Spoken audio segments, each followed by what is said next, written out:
美国国会日前在一场涉疆听证会中邀请所谓幸存者作证。中国外交部周五强调，这是刻意搞有罪推定，对中国内政进行赤裸裸的干涉。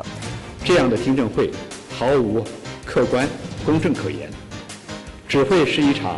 拙劣的反华表演。值得警惕的是，美方除了自身不断炒作涉疆、涉港等议题，还拉拢盟友针对中国，这让中欧经贸关系面临更多不确定性。不过，在欧委会执行副主席周二宣称，争取批准中欧投资协定的行动已暂停后，为何欧盟随后紧急发表声明否认说这是断章取义？关键时刻，德国总理默克尔再度站出来挺中国，表示跟中国对着干，很多问题我们都将无法解决。默克尔的话，欧盟能否听进去？王毅为深入解读。七国集团外长会联合声明中公然支持台湾所谓有意义的参与世卫组织论坛及世卫大会。G7鼓动台湾参加世卫，背后暗含哪些东西方意识形态和价值观的博弈？继G7声明之后，法国参议院也在周四通过所谓支持台湾参与国际组织决议案。外部势力为何接连向岛内台独势力传递错误信号？全球芯片供应吃紧之际，由美国所谓专家刊文鼓吹，声称大陆会为抢芯片而攻台。这番荒诞说辞，连岛内舆论都嗤之以鼻。为何说散布相关论调是危言耸听、违反常识的脑残心残，别有用心之举？汤少成、朱松林、刘和平在线解析。详细的焦点分析，稍后为您一手线条走开。美国国会日前举行了一场涉疆听证会，邀请所谓幸存者作证。对此，中国外交部周五强调，这样的听证会毫无客观公正可言，只会是一场拙劣的反华表演。而值得警惕的是，美方炒作涉疆、涉港等议题，并不断怂恿盟友对抗中国，加上欧洲主要国家民粹主义情绪上升，已经让中欧经贸关系面临更多不确定性。美国国会众议院外委会日前以视频方式举行了题为针对新疆维吾尔族和其他少数民族的暴行的听证会，所谓的幸存者和美国学者等出席并且作证。对此，中国外交部发言人汪文斌周五强调，新疆问题不是民族、宗教和人权问题，而是反恐反分裂问题。美国国会众议院外委会在毫无事实依据的情况下，以所谓针对新疆维吾尔和其他少数民族的暴行为题举行听证会，是刻意搞有罪推定，对中国内政进行赤裸裸的干涉。出席听证会的证人，要么是疆独分裂分子，要么是满嘴谎言、多次被揭露发表自相矛盾说辞的所谓幸存者，要么是对中方的治疆政策充满偏见的人。这样的听证会毫无客观公正可言，只会是一场拙劣的反华表演。汪文斌表示，为了帮助美方人士了解新疆的真实情况，中国驻美使馆在5月6号举行了新疆是个好地方视频会。新疆人大常委会负责人、参加过教培中心学习项目的学员等当地群众亲身讲述当地生产生活情况，并同美方与会人士对话交流。在此之前，中方广泛邀请了美国会议员和助手参加视频会，他们平日口口声声关心新疆的人权，但却几乎无人出席。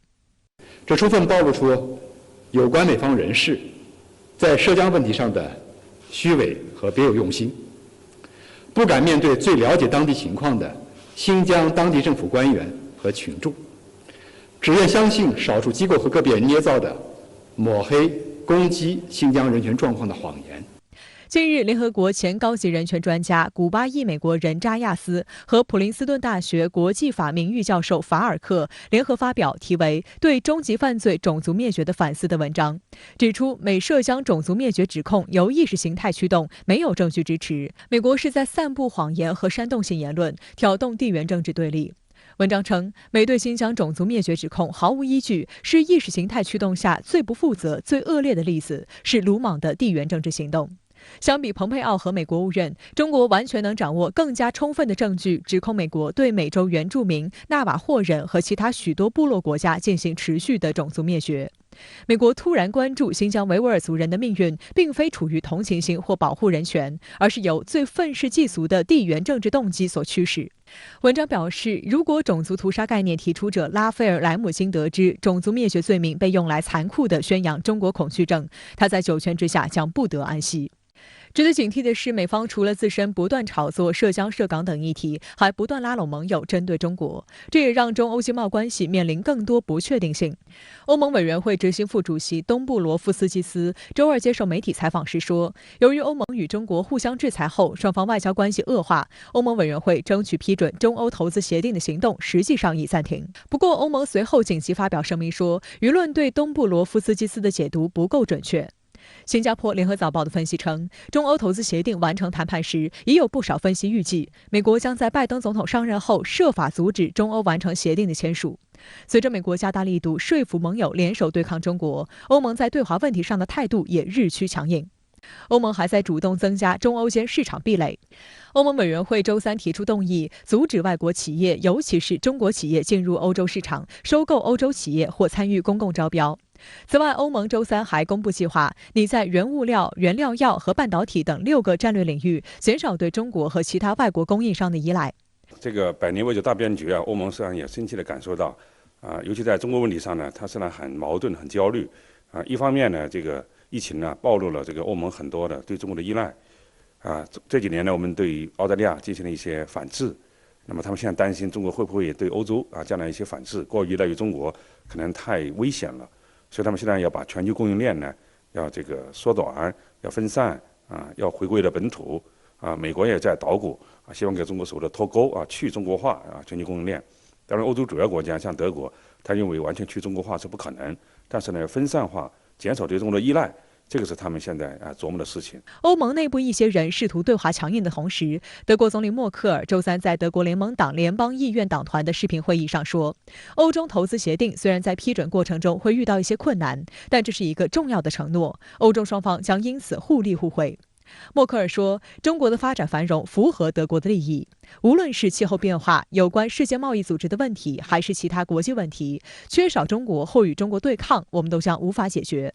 中国承诺的气候保护目标包括力争2030年前实现碳达峰和2060年前实现碳中和，都是鼓励多边主义的积极信号。2020年12月30号，中欧双方共同宣布如期完成中欧投资协定谈判。作为2020年下半年欧盟轮值主席国，德国及默克尔本人为此在欧盟内部发挥了重要的推动作用。澳门日报的分析称，随着默克尔即将卸任，让原先就对此协定有疑虑的声浪扩大。另外，美国总统拜登6月将访问欧洲，这个时机点放出暂停风声，算是欧盟给拜登的大礼。接下来，欧盟将根据美国的做法来决定协定是否永久终止，也盼借此换取欧美贸易协议。文章称，协定若搁浅，必然影响中欧关系，但协定通过也不代表能解决中欧所有问题。欧盟如果能够跟中国达成批准中欧投资协定的话，欧盟的真正的战略自主真正意义上在多极化里世界里重要一级的地位就确定下来了，所以它是非常需要这个协议的。所以我觉得他现在说终止批准，那完全是一个是方面对美国有所交代，因为美国的巴不得你不批准还有呢对这个因为制裁欧洲议会还有欧洲国内一些反华的一些声音也是一个交代。但是我觉得在下半年他在最终争取他批准，最迟明年上半年法国作为轮值主席国的时候推动他批准，我觉得是非常有希望的。在拜登上台后，美方急于修复美欧关系，重组跨大西洋联盟，实际上也取得了一定的效果。七国集团外长会周三在英国伦敦落幕，会后发表的联合声明，一边寻求和中国合作，一边又强调所谓的国际规则，对俄罗斯、中国肆意抹黑。有评论称，这是冷战以来最具意识形态色彩的追击会议，西方国家急不可耐地展示自己的时代并未结束。不过，英国金融时报就指出，在对中国的政策上，并非所有欧洲国家都与美国的立场一致，特别是德国。美国经济学教授哈伊里图尔克认为，经济基础决定了美英企图借 G7 扩大反华阵营的目的难以实现。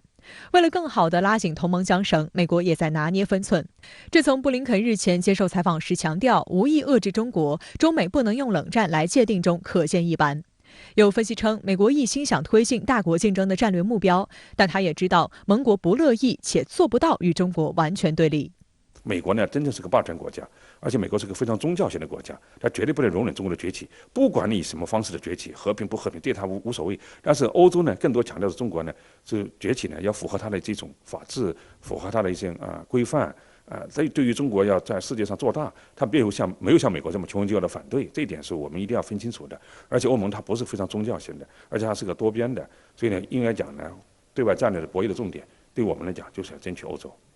在G7外长会议周三发表的声明中，首度支持台湾参与世卫组织，而法国参议院也随后表决通过首个所谓挺台议案。澳大利亚总理莫里森更声称，如果大陆攻打台湾，澳洲将会为自由挺身而出。种种迹象表明，在民进党当局的迎合之下，美西方正在加大打台湾牌的力度。七国集团外长会议发表的声明中，首度支持台湾有意义地参与世界卫生组织及世界卫生大会，并强调台海和平稳定的重要性。民进党当局又捡到宝，蔡英文办公室发言人张敦涵声称，台湾与G7成员国皆共享民主、自由、人权等基本价值，乐见G7外长共同支持台湾有意义地参与世卫组织，并高度关切区域安全局势。台外事部门发言人欧江安则宣称 ，G7外长会议结论显示，近年来中国大陆军机军舰绕台及其他行为已受到国际社会理念相信伙伴的共同关切。深圳卫视注意到，张敦涵和欧江安在回应中都极力强调意识形态，力图将意识形态问题与领土主权问题混为一谈。但分析指出 ，G7外长会联合声明中关于台湾参与国际社会用了有意义一词，这显然是美国的用语。美国多次提醒民进党政府要有意义地参与国际社会，不能与主权有关。在主权问题上，美国只承认中华人民共和国。美国国务卿布林肯周一接受英国《金融时报》采访时，也重申了一个中国原则。一方面台湾当局一直在搞以疫谋独。另外一方面呢，美国呢也是希望借着这样一个世界卫生大会的召开从很多方面呢，这个打台湾牌的这种方式在国际上引起一种舆论的浪潮通过这种方式呢来对中国进行攻击。他们也知道其实台湾根本不可能参与到世界卫生大会当中去但是呢，只是目前通过各种方式呢来进行舆论的炒作，而造成一波新的舆情，如是而已。G7外长会结束后，法国参议院周四也表决通过一项所谓挺台决议案，宣称无异议支持台湾参与全球性国际组织，甚至有议员呼吁欧洲承认台湾的存在，并威胁中国大陆不要对台动武。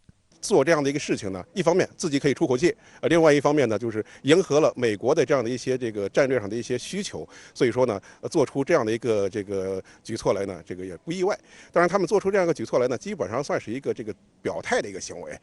至于说到最后能否发挥作用呢，我想还是要看法国政府怎么样去处理。目前看起来法国是认同世界上只有一个中国的，所以说呢，在台湾参与世界卫生大会等等很多方面我想应该不至于提出所谓有实质性的支持。近段时间以来，西方媒体明显加大对台海局势的关注程度。继英国《经济学人》杂志渲染台湾是地球最危险之地后，前美国中央情报局高级分析师、美国智库新美国安全中心科技与国家安全项目资深研究员马丁·拉瑟日前甚至拿全球芯片荒做文章，妄称中国大陆会为抢芯片而攻台。不过，拉瑟这番所谓的警告，即便是岛内媒体也觉得十分荒诞。台湾联合报刊文指出，台湾半导体的命脉其实被握在多个国家手中，只要对台湾管制出口有关技术、机器或是原材料，就可能扼杀整个产能。就算大陆强力夺取了台湾半导体制造产能，最后也很可能在多国管制封杀下变成一场空。因此，大陆绝不会鲁莽动武。文章指，美国智库学者做出此种违背基本常识的分析，不但毫无质量，更是存心通过抱持特定立场的媒体做出危言耸听、挑拨两岸对立情绪的荒诞推测。所以这样的一个做法呢，恐怕会在岛内呢又会引起新一波的一个舆论的炒作，同时呢也会在两岸之间呢制造一些矛盾。我想这对于美国来讲呢，是他经常采用的一个策略。此外，澳大利亚新任国防部长达顿近日在接受当地媒体采访时，也公然炒作台湾议题。他声称，因台湾问题与中国大陆产生冲突的可能性不应被低估。而澳大利亚国家安全高官佩祖罗随后则放出狂言，战鼓已经敲响，澳大利亚需要做好准备，再次派士兵参战。不过，澳大利亚总理莫里森周四就否认了澳方谈论战争的鼓声越来越大的说法。据澳大利亚金融评论报报道，莫里森当天接受澳洲媒体的访问，被问到澳洲是否会支持台湾。莫里森称，澳洲一直在世界这一地区捍卫自由，并履行该国在印太地区的安排，以及与美国结盟时的承诺。莫里森还称，澳大利亚将继续遵循一国两制政策。英国卫报称，莫里森似乎想说的是一个中国政策。外界注意到，近期美国、澳大利亚等国家高官密集对台海问题发声，与民进党当局的不断拱火有关。澳大利亚金融评论报周四头版头条刊登了对台外事部门主管吴钊燮的专访。吴钊燮在采访中大肆攻击大陆，声称大陆日益加强针对台湾的所谓军事威胁，似乎是在准备向台湾发动最后攻击。吴钊燮还鼓噪称，台湾正为大陆的最终攻击做准备，并呼吁莫里森政府为台湾提供支持。国台办发言人朱凤莲周五答记者问时表示，世界上只有一个中国，台湾是中国的一部分，这是任何人任何势力都无法改变的铁的事实。吴钊燮之流公然散布台独言论，企图靠本末倒置编织谎言来欺骗愚弄岛内民众，误导国际社会。朱凤莲强调，台独是绝路，我们有决心、有能力挫败一切台独分裂活动，坚决捍卫国家主权和领土完整，坚决维护两岸同胞共同利益，绝不为各种形式的台独分裂活动留下任何空间。一切出卖民族利益、分裂中国的台独分子，终将被历史审判和清算。好，相关的话题马上来连线特约评论员刘和平。刘先生你好。那么有所谓美国专家警告称，在美国限制中国大陆芯片进口以及全球芯片供应吃紧之际，中国大陆将会武统台湾，以获得所需要的芯片。那您怎么来看待这种言论呢？我认为得出这样一个危言耸听结论的所谓美国专家，不是脑残智商不够用了，就是心残居心叵测，别有用心。中国大陆绝对不可能因为想得到台积电而去武力攻打台湾，甚至连这样的想法都不可能会产生。这背后的原因不仅仅是因为芯片设计技术、制造芯片的机器以及相关原材料完全掌握在美国手上，台积电仅仅是个高级一点的代工的，也不仅仅是因为台海战争爆发，台湾守不住了的时候，美国一颗炸弹就可以毁掉台积电的工厂，让中国大陆得不到。更为关键的是，即使中国大陆通过武力的方式得到了台积电的工厂，也没有用。因为工厂是死的，制造芯片的技术完全掌握在台湾的那些工程师手上，只要那些工程师不很配合，你也没辙。除此之外，稍微有点常识与理性的、有点现代文明意识的人都知道，自从二战结束之后，整个世界的运行规则已经发生了翻天覆地的变化，从野蛮迈向了文明。在野蛮时代，是丛林规则在主导一切，一个国家或者一个民族想要得到别人的资源，几乎都是通过战争的手段来达到目的，甚至可以通过战争的手段把其他地方的人才变成自己服务的奴隶。但是在经济全球化的新时代，几乎所有的资源配置，包括人才，都可以通过市场交易的方式用钱去解决。也就是说，既然中国大陆可以通过高薪的方式聘请台湾制造芯片的人才，为什么要通过代价高的惊人、风险无法控制的战争方式去解决？还有那些屡屡叫嚣中国大陆将会在最近数年内武统台湾的美国人，同样面临的也是不是脑残就是心残的问题。我反复说过，不到万不得已，也就是不到台湾公开宣布独立的地步，中国大陆是不会轻易用武力去解决台湾问题的。因为《孙子兵法》说过，攻城为下，攻心为上。中国大陆解决台湾问题最好的出路其实就是攻心，让台湾人心甘情愿地跟大陆统一。而大陆能够收获台湾人心的前提就是把自己发展好，使得我们不仅在经济上能够对台湾产生磁吸效应，而且能够在政治、文化、社会、民生与生活方式上对台湾人产生磁吸效应。这也就是习近平总书记说过的两岸心灵契合，而且这是一个两全其美的好事情。不仅大陆自身得到了完善与发展，还顺带解决了台湾问题。相反，一味的用武力去解决台湾问题，不仅台湾会遭到重创，中国改革开放40年的成果也有可能毁于一旦。而且我们还将面临着美国、日本、澳大利亚等国家军事介入这个不可控的风险。所以我希望那些唯恐台海不乱的美国人不要再造谣了，中国大陆的老百姓也不要跟着瞎起哄了。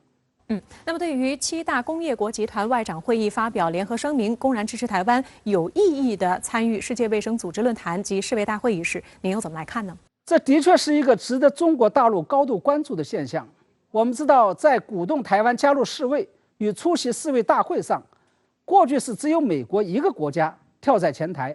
而现在这是一个帮派组织七国集团站出来了，而且是以会议公报这样一种非常正式的方式。值得注意的是，以美国为首的7大工业集团鼓动这件事情的理由是，要让所谓的民主的台湾在世卫大会上分享防御抗疫的经验。我认为这恰恰就说明7国集团鼓动台湾加入世卫的动机绝对不单纯，背后隐藏着东西方意识形态冷战思维，暗含着东西两种政治制度、两种意识形态、两套价值观念的博弈。因为在这次防御抗疫过程中，中国被很多人公认为成功的典范，美国这是失败的典型。有人甚至认为，这背后显示出的是中国的举国体制胜过了美国的分权制衡体制，是东方的集体主义胜过了西方的个人主义与自由主义。也就是说，继2008年的美国金融海啸之后，在这次新冠疫情中，华盛顿共识与北京共识之争再度浮上了台面。正是在这种情况下，跟大陆经济与人员交往异常密切，但成功地控制住了疫情，同时又跟美国实行同样社会制度、认同同样价值观念的台湾，就被7国集团树为了防御抗疫成功的典范。7国力挺台湾出席今年世卫大会的重要目的之一，就是要让蔡英文当局有机会大讲特讲台湾抗疫成功的故事，从而给整个西方社会、给华盛顿共识注入一剂强心针，即实行西方选举政治制度的台湾也能够成功战胜疫情。除此之外，我们知道，早在马英九执政时期，台湾就以中华台北名义，以观察员身份连续8年出席过世卫大会。因为当时的马英九是承认9·2共识，并且获得了北京认可的，而7国集团则是要蔡英文当局不承认9·2共识，以及北京反对的情况下支持台湾加入世卫。这就不仅仅是要帮助台湾拓展所谓的国际空间了，更是在鼓励两岸分离，鼓励蔡英文当局搞台独了。或许正是因为这个原因，台湾卫生部门负责人陈时中才会说，台湾今年接到世卫大会邀请函的可能性比以往都要大。我觉得陈时中可能过于乐观过头了。要知道，世卫组织有194个成员国，其中2/3左右是跟中国大陆友好的亚非拉发展中国家。在这种情况下，即使7国集团甚至是所有的西方国家都支持台湾出席世卫，这件事情也不一定能够通得过。因为这场博弈的真正本质其实是中美2个大国在较量，在扳手腕。另外还有一个值得注意的现象是，这次7国集团外长会议公报中还提到，我们重视台湾海峡和平及稳定的重要性，强烈反对任何可能升高紧张情势、伤害区域稳定的片面行动。这个也就意味着，既把日本拉下台海局势的浑水，在美日领导人联合声明中公然介入台湾的问题之后，美国又成功地鼓动7国集团共同介入台海局势了。而且尤其让人感到愤慨的是，7国集团这个公报在涉及台湾问题上的措辞，显然要比美日领导人联合声明更加严厉、更为激进。这就势必会对接下来台海局势产生非常负面与非常深远的影响。好的，非常感谢刘先生在线来和我们分享您的观点，谢谢。美国国务卿布林肯周四访问乌克兰，与乌总统泽连斯基会面。布林肯表示，美国力挺乌克兰的主权与领土完整，反对俄罗斯在乌克兰边境部署重兵。双方还就乌克兰加入北约前景等问题交换看法。有分析认为，布林肯此次欧洲之行就是要强化各方对俄强硬态度，维持俄欧紧张态势，进而拉拢欧洲国家联手对抗俄罗斯。布林肯在结束7国集团外长会后，于周四凌晨抵达乌克兰，展开为期2天的访问。7国外长会发布的联合声明就指责俄罗斯在乌克兰边境和克里米亚大规模集结部队，破坏地区和平稳定，并表达了对乌克兰的支持。有分析认为，布林肯此次欧洲之行就是要强化各方对俄罗斯的强硬态度，维持俄欧紧张态势。布林肯在会见泽连斯基之前，先会见了乌克兰外长库列巴。布林肯一上来就首先强调美国对乌克兰的安全承诺。I'm here for really a very simple reason, which is to, on behalf of President Biden, reaffirm strongly our commitment to the partnership between our countries, our commitment to Ukraine's sovereignty, territorial integrity, and independence. 据美国有线电视新闻网报道，库列巴在与布林肯的会晤中讨论了美国对乌提供军事技术和武器支持的清单，表示乌克兰希望从美方获得防空武器系统和反狙击技术。乌克兰东部地区局势再度升级以来，美国接连释放出信号，要为乌克兰提供大量武器装备。对此，俄罗斯警告美国不要向乌克兰提供致命性武器，否则将视为宣战。在与泽连斯基会面时，布林肯表示，尽管俄罗斯已从俄乌边境撤走部分军队，但仍有足够实力发起进攻，呼吁俄罗斯停止对乌克兰的鲁莽和侵略性行动。布林肯称，美国会密切关注该地区局势，将继续向乌克兰提供安全领域援助。美国现在想要立威他也觉得说刚刚这个拜登政府上来他觉得他要对于这个全世界的这种比较困难的问题或是冲突的问题呢，他要这个表示他的这个立场，所以说才会有布林肯到乌克兰去访问的这个情况。乌克兰总统泽连斯基则向布林肯明确表达了他对俄军陈兵边界的担忧。Цих десятків тисяч людей і техніки ми бачимо на сьогодні, те, що ми бачимо і відзначаємо, і ми відзначаємо, і наша розвідка, і наші професійні військові, ми бачимо тільки 3,5 тисячі військових, які почали відведення і пішли з території тимчасово окупованого півострову Крим. Більше ніде ми поки що зменшення не бачимо. Вважаємо, що зменшення це повільне, тому ймовірна загроза може бути. Так, ніхто не хоче цих сюрпризів. 泽连斯基表示，当务之急是结束东部地区冲突，希望美方对乌方在应对黑海和亚速海区域的威胁方面给予支持，希望北约继续保持在该区域的军事存在，并希望美国协助促成在6月举行的北约峰会上对乌克兰加入北约的具体行动计划进行讨论。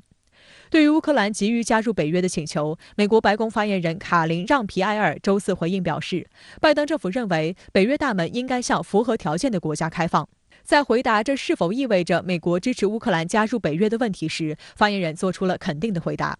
不过，乌克兰还没来得及高兴，与布林肯一同访问乌克兰的政治事务助理国务卿维多利亚·纽兰却当场给泽连斯基泼了一盆冷水。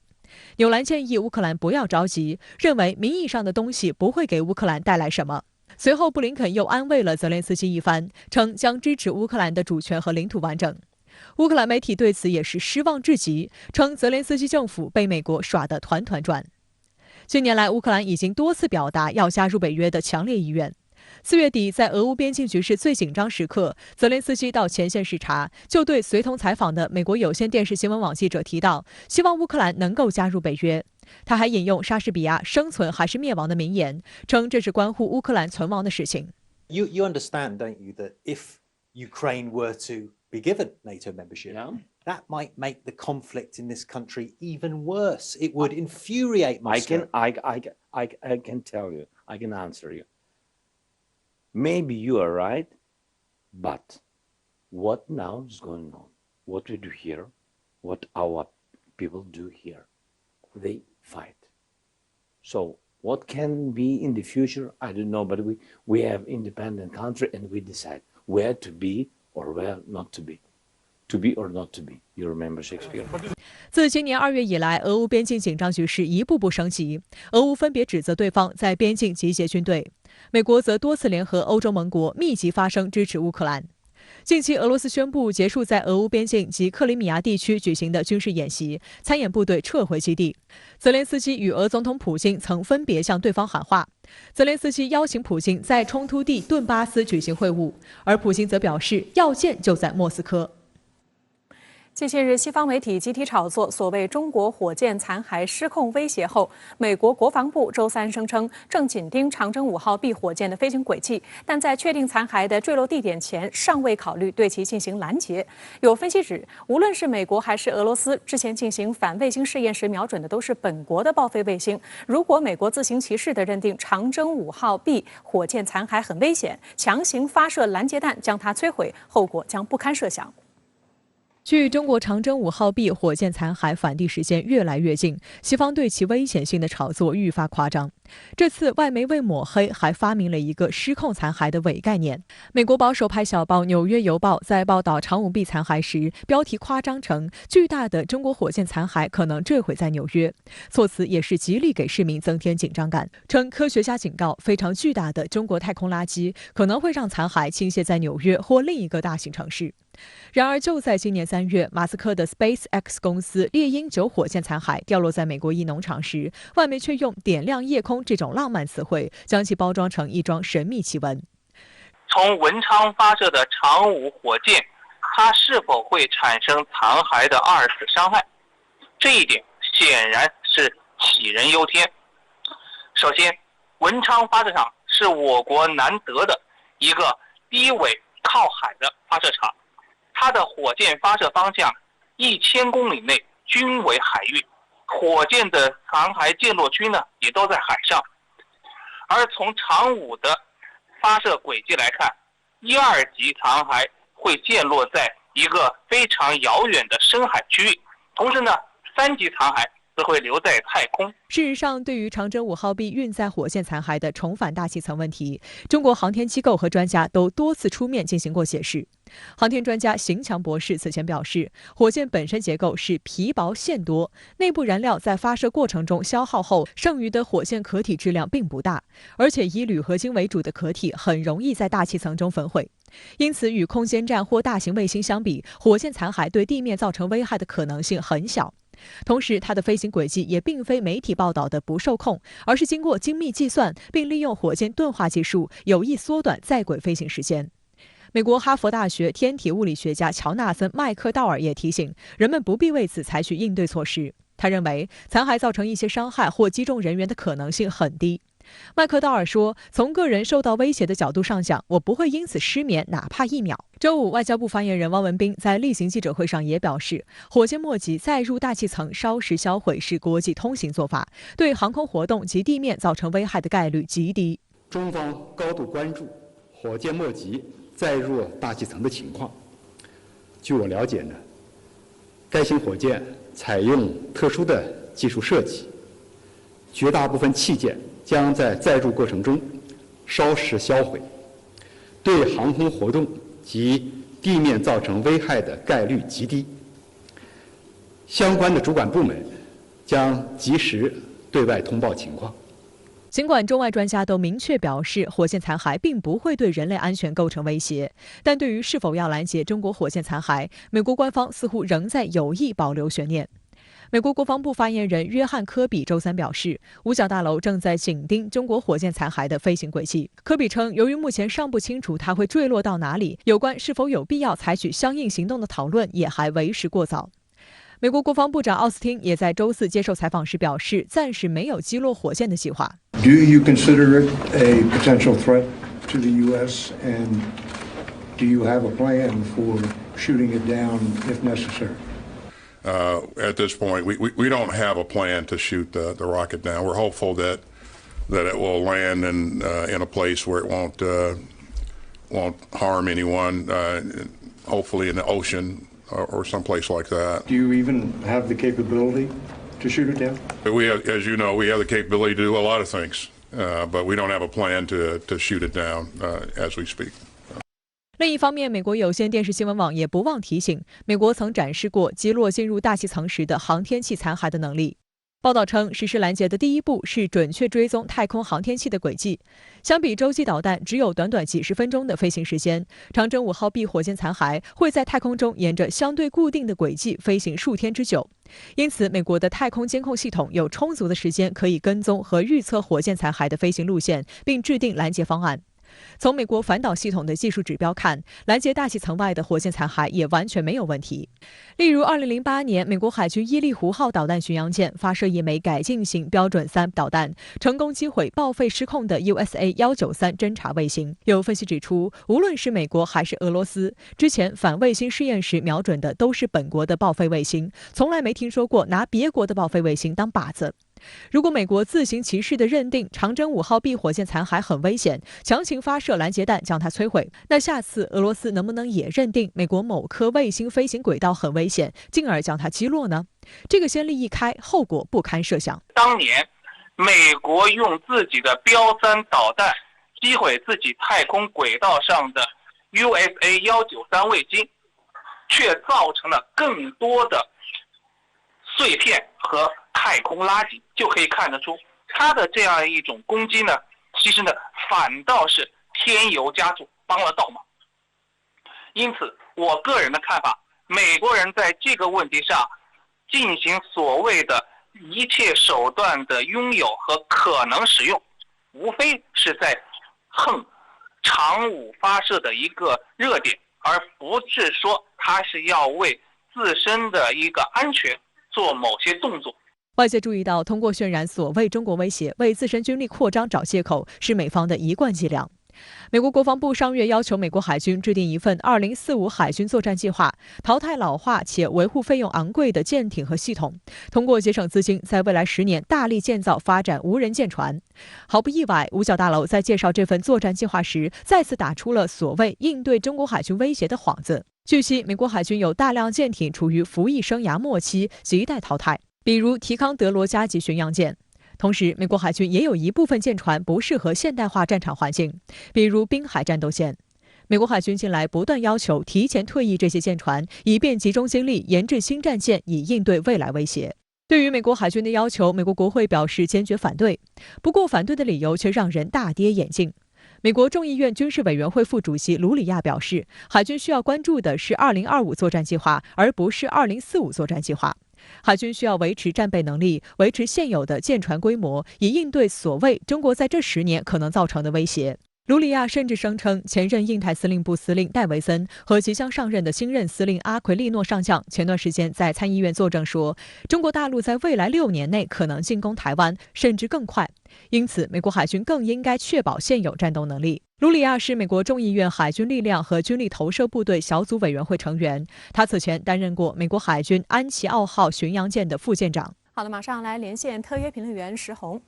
石姐你好。那么 G7 外长会刚刚结束，美国国务卿布林肯就前往乌克兰进行访问。那么您认为美方安排此次访问有何意图呢？前一阵子呢，泽连斯基呢踌躇满志，在乌东地区呢部署重兵，大有呢依靠武力手段荡平乌东武装之势。结果呢，俄罗斯的反应呢十分迅速，在俄乌边境呢部署了大量兵力，迫使呢泽连斯基放弃了军事冒险。而在当时呢，美国除了通过电话和视频对乌克兰表示支持之后呢，就再无实质性动作，而且呢，对乌克兰催促的加入北约的请求，美国的态度呢也是模棱两可。在此情况下呢，泽连斯基呢心慌了。那么他自嘲呢，乌克兰是欧洲的挡箭牌，对西方呢流露出明显的失望，甚至呢在4月下旬呢还向普京喊话呢，要求和谈。那么泽连斯基政府态度的变化呢，美国马上感觉到了。那么为了让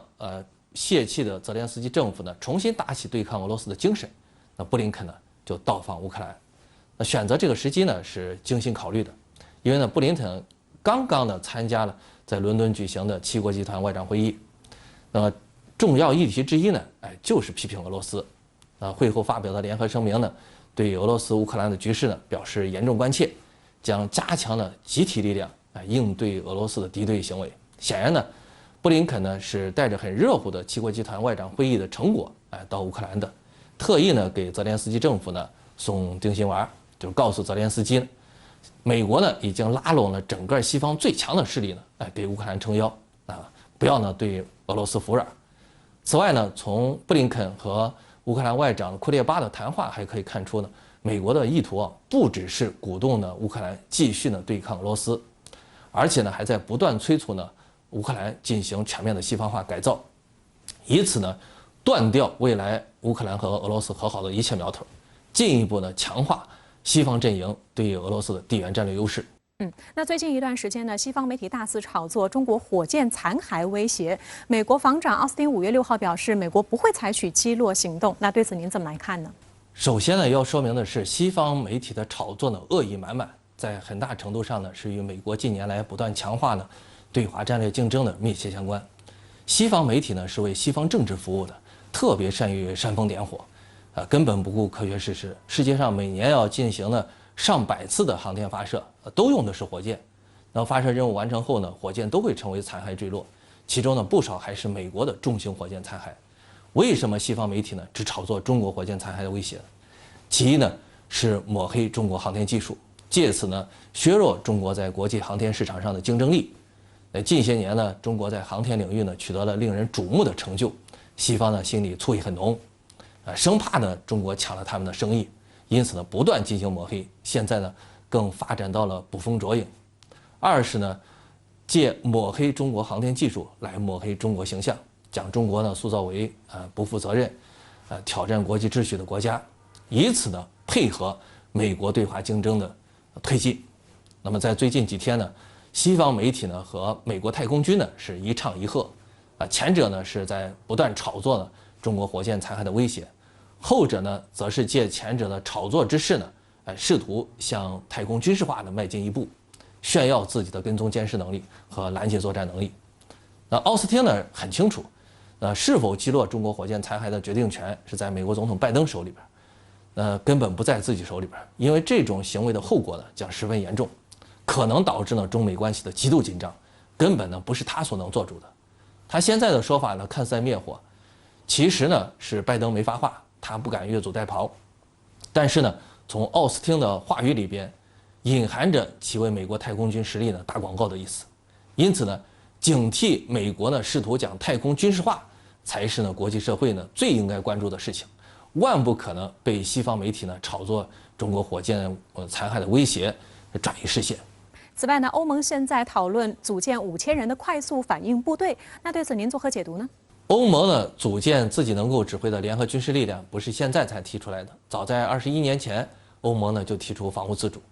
组建欧洲军队，当时提出来的编制兵力呢多达6万人。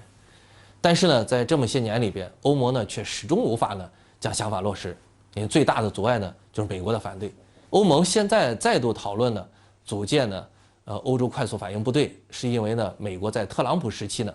对欧盟呢不断的敲打，动不动呢就以从欧洲撤军迫欧盟呢听从自己的安排。这也使得呢欧盟越来越清晰的认识到，如果没有欧洲军队，不能实现防务自主，那么欧盟在军事上呢将永远呢是美国的附庸。尽管呢拜登上台之后呢重新强调联盟，但是现在的欧盟已经不敢再像以前那样将安全呢押宝在美国身上，所以呢欧盟现在呢打造欧洲军队的决心呢比以往大了很多。那决定了先做起来再说。然而呢，欧盟仍未就组建欧洲快速反应部队的细节方面呢达成一致，而且呢，美国也会继续阻挠。所以呢，这支5000人的欧洲快速反应部队呢，什么时候能够建成，还很难说。好的，非常感谢石先生在线来和我们分享您的观点，谢谢。